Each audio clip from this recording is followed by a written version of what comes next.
नमस्कार साधकों, नमस्कार साधिकाओं। स्वागत है आपका अपना YouTube चैनल बावरी ब्रदर्स। आज हम एक बहुत वेरी इंपॉर्टेंट टॉपिक के ऊपर डिस्कस करने वाले हैं। वो टॉपिक है मालाएं। हर एक साधक साधिकाओं को बहुत कठिनाइयों का सामना करना पड़ता है जब वो साधना क्षेत्र के अंदर पहला कदम रखने को होता है।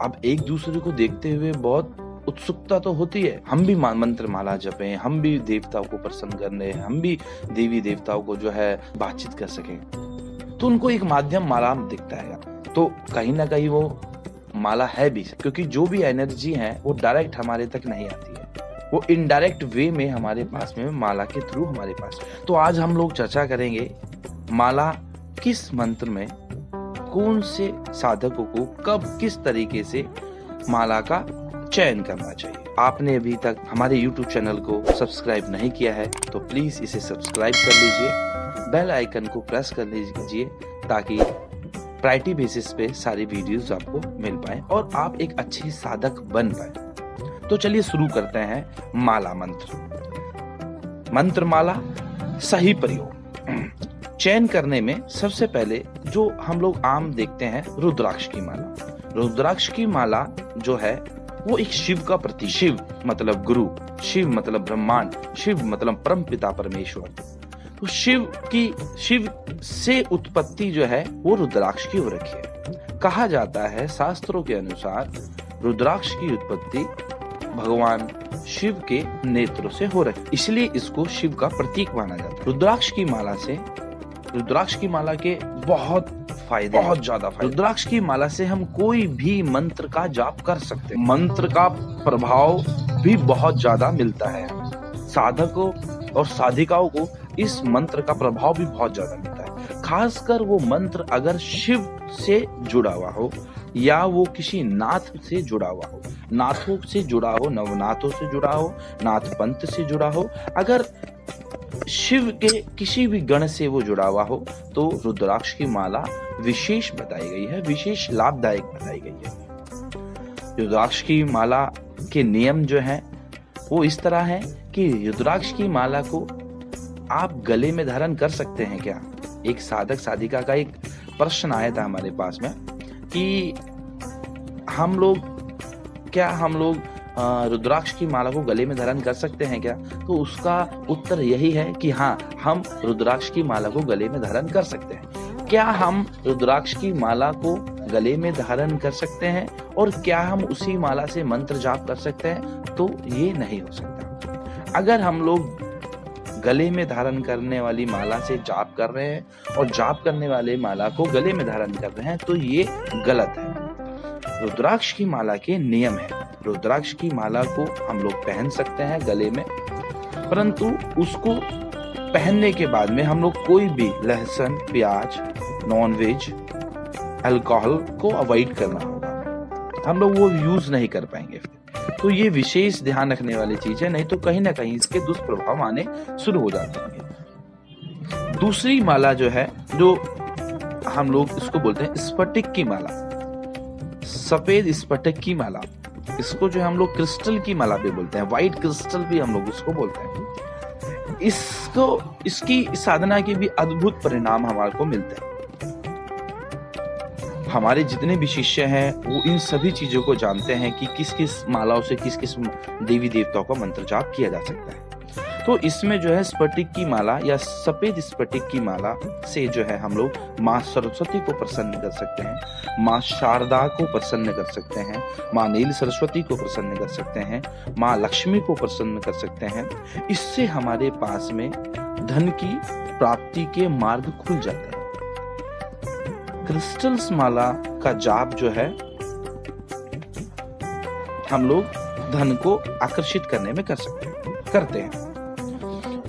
इसको गले में धारण कर सकते हैं। इसके कोई खासा नियम नहीं होते कि नॉनवेज या लहसुन, प्याज या अल्कोहल को अवॉइड करना पड़ेगा, तो हम लोग इससे कर सकते हैं। और इसके लाभ में जो है वो धन की प्राप्ति, ठीक है, मन को शांत करना, मतलब अगर जिसको भी बहुत ज्यादा गुस्सा आता है तो वो भी क्रिस्टल माला को जो है वो अपने गले में धारण कर सकता है।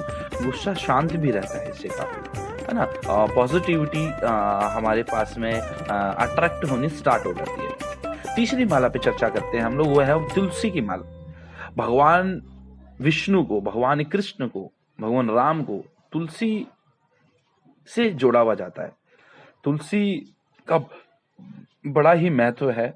भगवान कृष्ण, भगवान राम, भगवान विष्णु, तो तुलसी की माला का प्रयोग जो है भगवान कृष्ण को प्रसन्न करने हेतु, विष्णु को प्रसन्न करने हेतु, या विष्णु से जुड़े हुए जितने भी गण हैं या अवतार हुए हैं उन सब का जो है हम लोग जाप तुलसी की माला से कर सकते हैं। राम को प्रसन्न करने के लिए भी तुलसी की माला से जाप करा जा सकता है।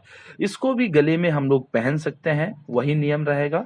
क्या हम उसको गले में पहन सकते हैं या जाप कर सकते हैं? तो दोनों में से एक काम कर सकते हैं, या गले में पहन सकते हैं या जाप कर सकते हैं। परंतु इसके ऊपर रिस्ट्रिक्शन है। वो रिस्ट्रिक्शन ये है कि आपको इसको पहनने के बहुत नियम कायदे होते हैं।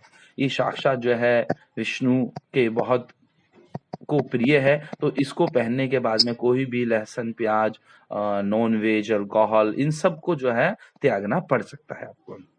चौथी जो है वो चंदन की माला बताई गई हैगी। चंदन की माला भी है जो भगवान विष्णु को बहुत ही प्रिय है।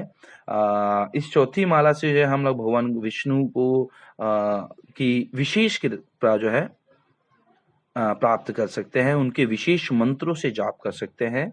चंदन की माला से, प्योर चंदन की माला हो तो बहुत ही आकर्षण देवी देवताओं पे बढ़ता है। इसको जो है हम लोग गले में पहन सकते हैं। इसके लाभ जो है बहुत ज्यादा होते हैं चंदन की माला के। नजर दोष से बचना, स्वास्थ्य संबंधित समस्या से जो भी जुड़ी हुई समस्या है उसके लिए बहुत लाभदायक होती है। जैसे किसी के ऊपर तंत्र मंत्र यंत्र का प्रयोग भी किया हुआ है, तो अगर हम लोग चंदन की माला का अपने गले में धारण करते हैं तो उसका दुष्प्रभाव जो है हमारे बॉडी पे डायरेक्ट नहीं होता है। चंदन की माला जो है उसको कहीं ना कहीं अट्रैक्ट कर लेती है और हमारे बॉडी को, हमारे जो ऑरा है उसको बचाने में बहुत हेल्प करती है। पांचवी माला जो है वो हल्दी की माला है। हल्दी की माला का तो विशेष ही एक अलग ही प्रयोग है।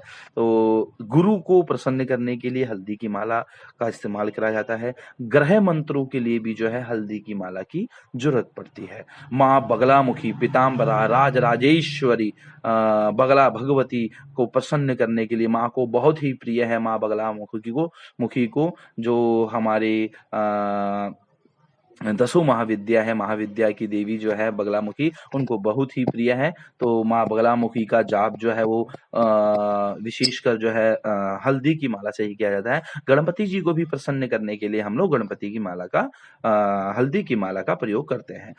हल्दी की माला का एक विशेष प्रावधान ये है कि पुरुषों को ये माला गले में जो है धारण नहीं करनी चाहिए। महिलाएं इसको हल्दी की माला को धारण कर सकती हैं।